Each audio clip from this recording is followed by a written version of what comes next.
कैसे हैं? चलिए आज हम लोग ये समझने वाले हैं कि यूनिट क्या होता है, एक यूनिट का मतलब क्या होता है। क्योंकि हम लोग का जो बिजली बिल आता है ना, वो यूनिट में आता है। किस में आता है? यूनिट में आता है। तो चलिए हम लोग यही समझते हैं आखिर यूनिट क्या होता है। मेरे साथियों, विद्युत ऊर्जा का जो व्यावसायिक मात्रक होता है, जो बड़ा मात्रक होता है ना, उसको क्या बोलते हैं? किलोवाट घंटा बोलते हैं। क्या बोलते हैं? किलोवाट घंटा।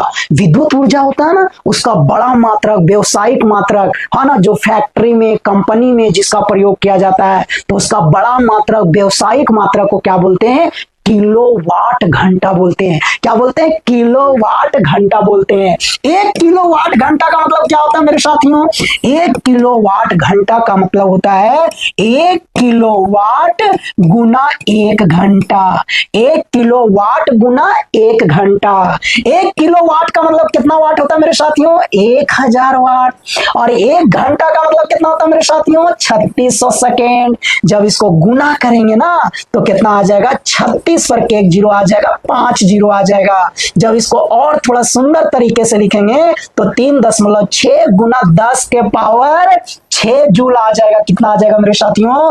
3.6 गुना 10 के पावर 6 जूल। तो 1 किलोवाट घंटा का मतलब क्या हुआ? 1 किलोवाट घंटा का मतलब हुआ मेरे साथियों 3.6 गुना 10 के पावर कितना जूल? 6 जूल। 10 के पावर कितना जूल मेरे साथियों? 6 जूल। 1 किलोवाट घंटा का मतलब कितना हुआ? 3.6 गुना 10 के पावर 6 जूल। और ये 3.6 गुना 10 के पावर 6 जूल आप जो देख रहे हैं ना, इसी को हम लोग क्या बोलते हैं? एक यूनिट बोलते हैं।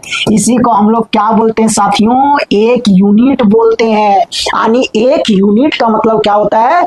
3.6 गुना 10 के पावर 6 जूल। अगर किसी भी उपकरण से 3.6 गुना 10 के पावर 6 जूल ऊर्जा खपत हो रहा है, तो समझिए उसी को हम लोग क्या बोलेंगे? एक यूनिट बोलेंगे। क्या बोलेंगे? एक यूनिट। ये जो 3.6 गुना 10 के पावर 6 जूल आया, ये कहां से आया मेरे साथियों? 1 किलोवाट घंटा से आया।